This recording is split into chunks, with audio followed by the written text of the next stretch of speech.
বাসন্তী হাইওয়ের ধারে চুচুড়া মোড়ের কাছে এই 4 বিঘা জমিকে কেন্দ্র করেই গন্ডগোল।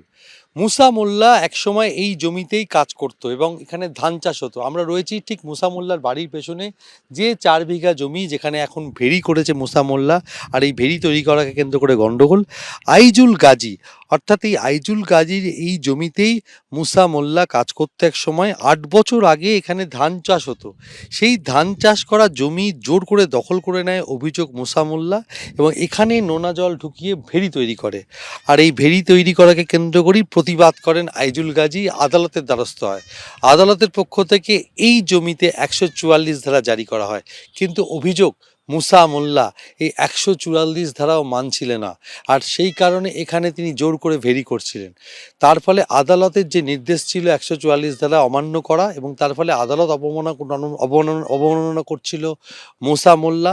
আর সেই কারণে পুলিশের পক্ষ থেকে তাকে বেশ কয়েকবার নোটিশ করে তলব করা হয়, কিন্তু মুসা মোল্লা হাজির হয়নি। আর তার পাশাপাশি পুলিশের পক্ষ থেকে তার বিরুদ্ধে মামলা রুজু করা, আর সেই মামলার তদন্তে এসে আক্রান্ত হলো নেজার থানার পুলিশ।